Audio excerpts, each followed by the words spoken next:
बड़ा साहब बहुत से दोस्तों के अब हमें कमेंट्स आना शुरू हो गए कि आप काइंडली रोमानिया के हवाले से वीडियो बना दें, तो दोस्तों को गाइड करें कि रोमानिया में क्या अपॉर्चुनिटीज़ हैं और कैसा कंट्री है। अच्छा यार, रोमानिया एक अच्छा कंट्री है, ठीक है। अब उसकी अच्छे होने की सबसे पहली वजह ये है कि यूरोप में अब आप देखोगे ना, अगर आप स्टेटस भी निकालो ना या अपने दोस्तों वगैरह को देखो कि यूरोप में किस मुल्क में ज़्यादातर लोग जा रहे हैं, तो अब देखोगे कि बड़े कम वर्क वीज़े लग रहे हैं लोगों के। चाहे आप पुर्तगाल में देखो, स्पेन में देखो, इवन के स्वीडन के भी आप वर्क वीज़ा देखोगे ना, तब वो रेशियो पहले वाली नहीं रही। जिस स्पीड से या जिस तादाद में लोग रोमानिया गए हैं और अभी भी जा रहे हैं, तो वो ये किसी और मुल्क से आपसे कंपेयर करोगे तो आपको कोई भी इतने स्टेट नहीं मिलेंगे जितने आपको रोमानिया के बारे में मिलेंगे कि रोमानिया लोग जा रहे हैं। अब पहले क्या था, पहले रोमानिया शेंजन के अंदर नहीं था, ठीक है। लोग 12 से 18 लाख के दरमियान किसी की जिसकी जहाँ पे भी डील होती थी ना, मतलब मेरे दोस्त हैं जिसके कज़न 4 कज़न गए हैं रोमानिया 12-12 लाख देकर, ठीक है। वो अब 12-12 लाख देके जाते थे और उनको वीज़ा भी बड़ी आसानी से और ईज़िली मिल जाता था, ठीक है। अभी जब से वो जनवरी 2025 से वो शेंजन के अंदर आया, सेम वर्क वीज़ा लेने का तो सिस्टम सेम ही है, वो तो नहीं बदला उनका। लेकिन जिन लोगों के थ्रू वो वीज़ा लेते थे, जो उन्हें सादा लफ्ज़ों में हम एजेंट कह लें, जो भी कह लो, अब उसी का रेट 35 लाख, 40 लाख लोगों ने कर दिया, 30 से 40 लाख के दरमियान कर दिया, जब से वो शेंजन के अंदर आया। लेकिन अब वीज़ा की लगने की स्पीड वो नहीं रही जो पहले थी।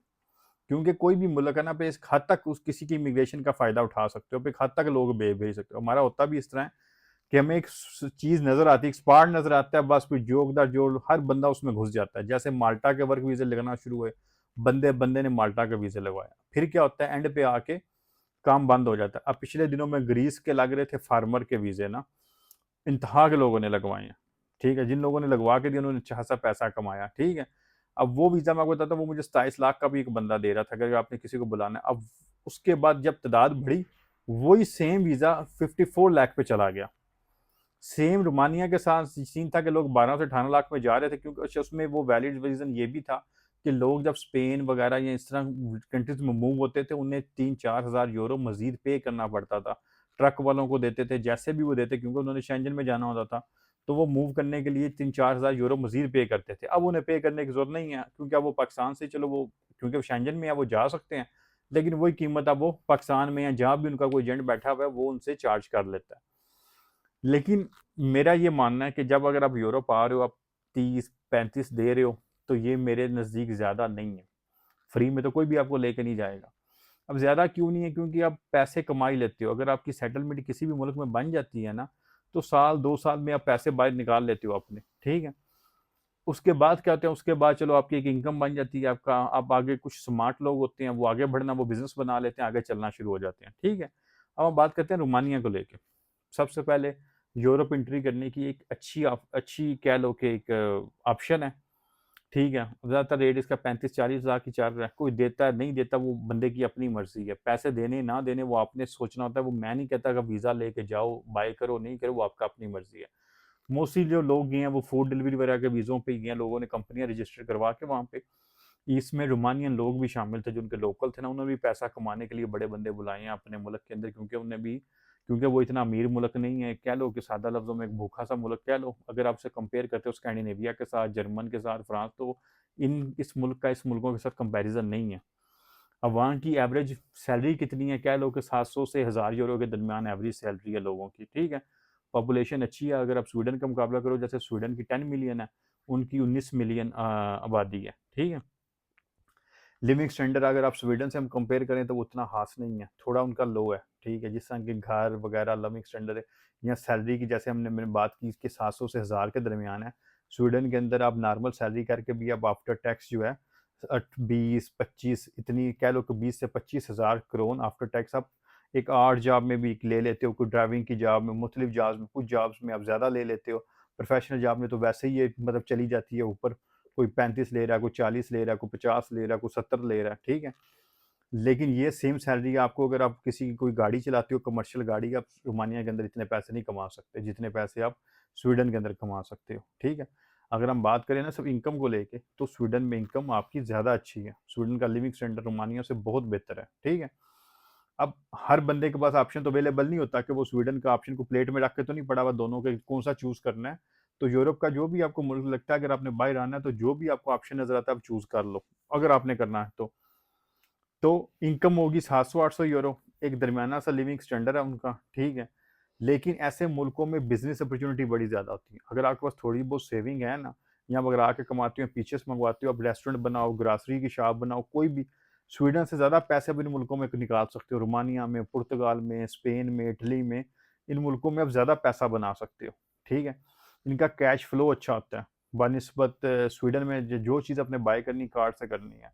तो जो कैश फ्रेंडली कंट्रीज़ होती हैं, ये बिज़नेस के लिए बड़ी अच्छी होती हैं। तो आप रोमानिया में बिज़नेस करके आप ज़्यादा पैसा कमा सकते हो, लेकिन जॉब करके वही आप एवरेज सैलरी बनाओगे।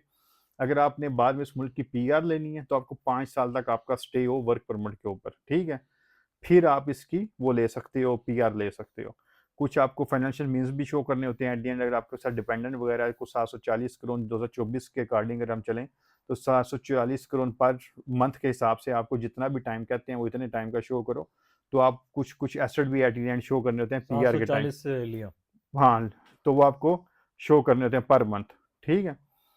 अच्छा, तो उसके अलावा अगर हम बात करें फॉर एग्ज़ाम्पल अगर आपने बाहर मूव करना है, तो अगर फॉर एग्ज़ाम्पल बंदा कहता है जी मैं रोमानिया हूँ, अब मुझे आगे क्या करना चाहिए?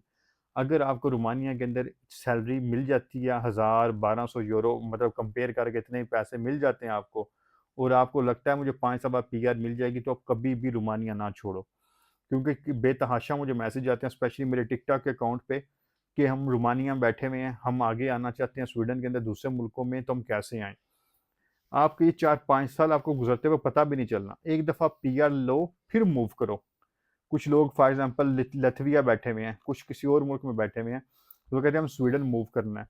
तो स्वीडन मूव करके आपको स्वीडन का वर्क वीज़ा चाहिए। चलो ये भी मैं बात बता देता हूँ इस वीडियो के अंदर, जो बंदे के पास रोमानिया का, लातविया का, किसी भी मुल्क का टेम्परेरी रेज़िडेंट कार्ड है, वर्क वीज़ा है, वो स्वीडन के अंदर काम करने के लिए एलिजिबल नहीं है। आपको वर्क वीज़ा चाहिए स्वीडन के अंदर काम करने के लिए। तो इससे बेहतर ये है कि जो आप ज़ाहिर-सी बात है, जो भी आपको वीज़ा देगा वो आपसे पैसे डिमांड करेगा, पैसे को आपको क्यों देना, ठीक है? तो बजाय किसी और को पैसे देने को अपने ज़िंदगी 4-5 साल निकालो, अगर आपकी सैलरी थोड़ी रीज़नेबल है, एक दफ़ा आपको पीआर मिल जाएगी, आपके लिए पूरा यूरोप ओपन है। फिर बाद में किसी भी यूरोप के मुल्क में आप काम कर सकते हो। पैसा बंदा देर-सवेर कमा लेता है। आप थोड़े से पैसों की लालच के पीछे कभी भी वो कंट्री ना छोड़ो जहाँ पे आपको लगता है कि मेरी सेटलमेंट हो सकती है। क्योंकि अभी पूरे यूरोप क्या पूरी दुनिया में एंटी इमिग्रेंट वेव है। हर मुल्क अपने जो इमिग्रेशन के लॉ है वो सख्त करता जा रहा है। तो अगर आप छोड़ के कहीं और जाओगे, आप ज़्यादा सख्तियाँ बर्दाश्त करोगे। ये आपको दूर बैठ के लगता है हाँ जी मैं स्वीडन जाता हूँ, वहाँ जाके काम कर लेता हूँ, फलाँ मुल्क जाता हूँ, हर मुल्क के लॉ सख्त हैं। स्पेशली स्कैंडिनेविया में अगर आप इस तरह बिना वीज़े के आओगे, तो स्वीडन के अंदर मैं आपको गारंटी देता हूँ कि कोई चांस नहीं है सेट होने का, अगर आप बिना वीज़े के स्वीडन के अंदर एंट्री मारते हो। हर वो रास्ता जिससे आप सेट हो सकते थे, लीगल हो सकते थे, स्वीडन ने वो हर वो रास्ता बंद कर दिया। असाइलम डाल के वर्क वीज़ा डाला जा सकता था, बाद में असाइलम के रिजेक्शन के बाद वो बंद हो गया। हर तरीका बंद हो गया। अब शादी भी करते हो तो कहते हैं अपने होम कंट्री जाके डिसीजन सुनो, फैसला आपको यहाँ पे नहीं देते। तो जिस मुल्क में बैठे हो वहाँ पे 4-5 साल गुज़ारो अपनी पीआर लो, उसके बाद जहाँ मूव होना है वहाँ पे मूव हो जाओ। लेकिन ये 200-400 यूरो ऊपर-नीचे के पीछे कभी भी कंट्री ना छोड़ो, ठीक है? तो तो बात करने का मकसद ये है कि रोमानिया एक अच्छी कंट्री है, अगर आपको कोई एंट्री मिलती है रोमानिया की, ठीक है? अब रोमानिया आना चाहते हो, बाहर निकलना चाहते हो पाकिस्तान, इंडिया से कहीं से भी आप आना चाहते हो तो ज़रूर आओ। अगर आप कोशिश करो, अगर आपके पास पीछे थोड़े पे पैसे अच्छे हैं, वहाँ पे आके अपना बिज़नेस कर लो। अगर आपको कोई सैलरी वगैरह पे चलती हो, आपको लगता है रीज़नेबल है, अपने 4-5 साल निकालो, उसके बाद फैसला करो, ठीक है? लेकिन आप स्पेन जा सकते हो, वहाँ पे जाकर पदरून करवा सकते हो, 2 साल बाद आपको स्पेन के अंदर पीआर मिल जाएगी, मतलब वो पीआर कह रहा हूँ, आपको 2 साल का कार्ड मिल जाता है स्पेन के अंदर, ठीक है? लेकिन स्वीडन के अंदर आपकी सेटलमेंट नहीं होगी, ये आपने ज़हन में रखना है, ठीक है? तो ये थी थोड़ी बहुत इन्फॉर्मेशन अपनी रोमानिया के बारे में। उम्मीद है आपको पसंद आई। अगर आपका कुछ सवाल हो, तो आप हमें मैसेज कर सकते हो। आदिल साहब, आपका अगर कोई सवाल है तो आप पूछ लें। बट साहब सिटीजनशिप का क्या टाइमिंग है, क्या टाइमलाइन जब है? आपको पीआर मिल जाती है 5 साल बाद, फिर आप सिटीज़नशिप अप्लाई कर सकते हो। तो उसके लिए भी लैंग्वेज की रिक्वायरमेंट है? नहीं है, लैंग्वेज की रिक्वायरमेंट नहीं है। चलो, ठीक हो गया। चलें जी, मिलेंगे इंशाल्लाह आपसे नेक्स्ट वीडियो में, तब तक के लिए अल्लाह हाफ़िज़। अल्लाह